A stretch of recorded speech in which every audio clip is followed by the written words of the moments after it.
There is such a thing as carbon farming, even on a small farm, homestead, or estate. Carbon farming is perhaps the easiest and fastest way to grow soil, and soil is how you create prosperity on your homestead. I'm Justin Hitt with Prosperity Homestead, and I can produce, and this is a general calculation, about 1 cubic yard of carbon per every acre of grass. Grass is perhaps the fastest way to farm carbon. This is actually taking atmospheric carbon, turning it into an organic matter, and then that organic matter is then harvested to stimulate the growth of whatever's making the organic matter. You can use bamboo, you can use trees, you can use grass.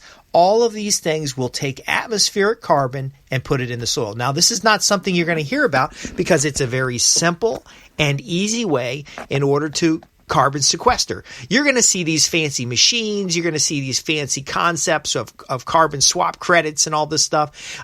Very often, the government and these people talking about climate change are not going to see the simple factor of grasslands and green preserved space in order to sequester carbon from the atmosphere. Now, they're going to talk about the Amazon sequestering carbon, but think about it. Why does the Amazon sequester so much carbon? Well, it does because it has a rapid growth cycle. It has enough moisture to maintain that process. So you have sun and moisture that creates the process of photosynthesis, which then helps absorb that carbon from the atmosphere and respirate out the oxygen. Well, that can be done right here in the United States, right here in your backyard, no matter where you are in the world, by grass. Grass can be cut on a weekly basis. Now, I'm not talking about a lawn. I'm talking about prairie land, mixed grasses with nitrogen-fixing clovers or alfalfa. I'm talking about baling straw if you have to. But grass can be stimulated to grow quicker to actually produce roots that are 10 to 15 feet into the soil. So this is also for stabilization of that soil. This is also sequestering of carbon below the ground as well as above the ground. This is also helping with drainage, helping with water. So the water comes down, it's standing on the soil because of these deep roots. It actually gets sucked into the soil. It restores the aquifer. It filters the water. It builds up the hydrology that's necessary for life or springs or different types of opportunities on your homestead, small farm or estate. Now, you don't have to have tractor equipment to bale straw. If you've got a big open field, 10 or 15 acres of pasture, for example, you can have a farmer come and mow your grass. The farmer will come and bale your grass. All you got to do is work with them to have the right blend of grass, because you have to have some place for the grass to go. Now, I do this on a small scale, on about an acre, and I hand side the grass. It takes a little bit of time, but it's good exercise. But I use that straw to mulch my garden beds or to compost and make soil. Now, there's one thing that prevents the government and a lot of these organizations from advocating this method, because the biggest carbon negative way to take atmospheric carbon, to take pollutants out of the atmosphere, to improve the amount of oxygen available, is actually to grow grass to graze animals. Now, a lot of animals today are raised in what's called impound lots, or they're raised in factory settings where there is no grass. But a grass-fed cattle, Joel Salatin's method of running cattle with chickens behind them, there are methods that you can actually have the animals mow the grass. The White House used to have sheep mow the grass. There was nobody mowing grass at the White House. They would simply move sheep across paddocks, and those sheep would then eat the grass and keep the grass low. They would then eat the sheep or get wool. It's a cycle that you've got to understand. Now, the great thing about the concept of permaculture is that we have something called an energy audit. And so if you've got a piece of property and you've got a 1 acre lot, and you've got, you're mowing the grass nice and short, and you're in an urban space, the neighbors around you are 2-3 acre lots, and you're thinking to yourself, Justin, I could not have prairie grass in my yard? Well, because prairie grass could be 4 foot tall. And see, we're sucking that carbon out of the atmosphere. We're putting it into biomass. But you don't have to grow grass. You can grow sun hemp, for example. A friend of mine, we went over to his house. We had fish fries at his house. We'd chill and relax. And I noticed out in his backyard, he had these odd paths. So what he was actually doing is he would mow a border around his property. And then he would mow a path through this light wooded area. And then the segments between the grid, so basically the path formed a grid, he planted out in wildflowers. He planted out in multiple types of grass. In some areas it was grasses and there was a bird feeder right in the middle. And some areas there were little bits of trees. Now, I now know this is more of an English natural landscaping, and it gave a great little trail system for his kids to go back and play on. It kept ticks and things away from his animals because the animals could walk in the grass areas, but it was very easy to maintain because he could just drive his mower through and keep the paths relatively short. And I say relatively short because he was mowing 5 to 6 inches tall. Now, that 5 or 6 inches, we can go into detail when I talk about my year-round evergreen grass, but 5 to 6 inches tall is tall enough to keep the grass from growing too quickly, but not to damage the grass where you have a shallow root system. But essentially, you could go walk barefoot down these trails in his backyard, check out the bird feeders. There was little sitting areas and little bench areas. Sometimes he'd mow a little circle in and put a bench. It was like being at a park in his own backyard. Now, did the neighbors complain that he had long grass in his backyard?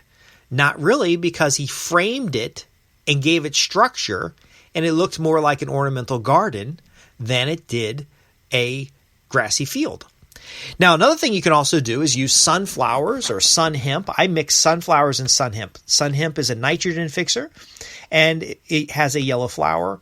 Sunflowers, of course, has a big yellow flower. So you can pick a rectangular space, seed it with sunflowers and sun hemp, and then you end up with this beautiful green and yellow type of area that you can come in, and once the flowers are done, you can scythe it all down, and now you've got a large amount of biomass.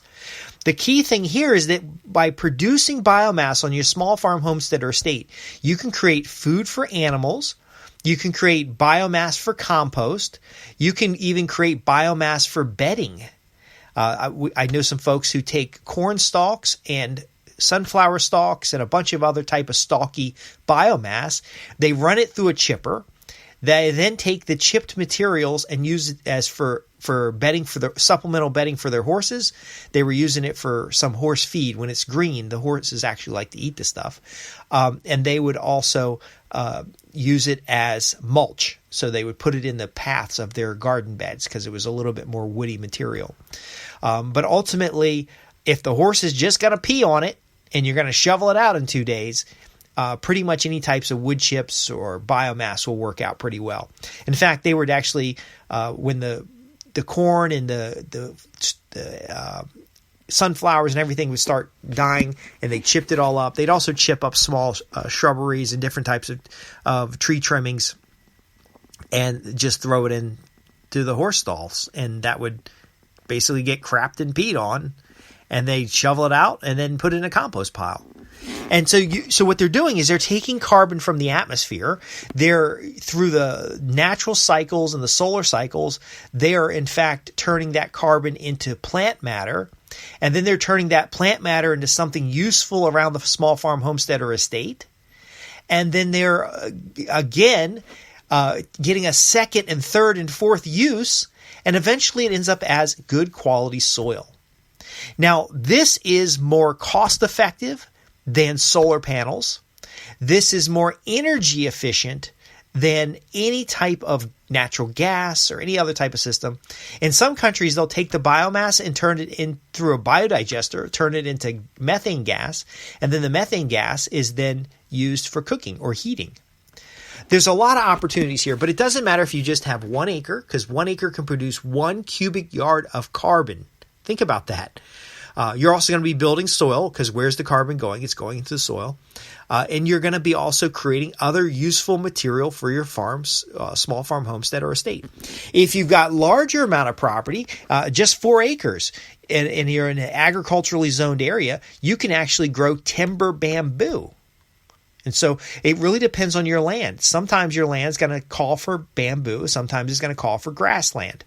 Grassland's better if your land is more rolling hills to level. And if it's mountainous, then you want trees.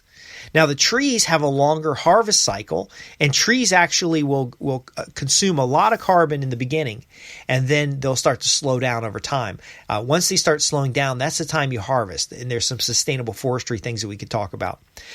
Grass, for example, needs to be a certain height before you cut it, because it needs to have stored enough energy in its roots to recover from the cutting. So the grass is going to have 3 to 4 little offshoots on it. And then that's when you can bring in animals, or you can scythe it, or you can mow it. As your grass gets taller, it actually slows down just like the trees and gets more woody. And so that may be less desirable if you're feeding animals with the grass, but more desirable if you're using the grass for some kind of biomass.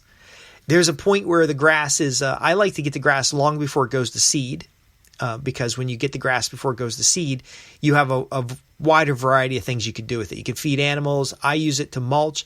I also use it to straw out new areas to plant new grass. Your choices are nearly unlimited. I'm Justin Hitt with Sustainable Wealth Secrets. If you've got questions about growing biomass, sequestering carbon from the atmosphere, creating resources on your property to support other systems in your environment, let's get together. Let's talk about that challenge you have. Let's talk about that question you have. You can get more information about contacting me at www.prosperityhomestead.org.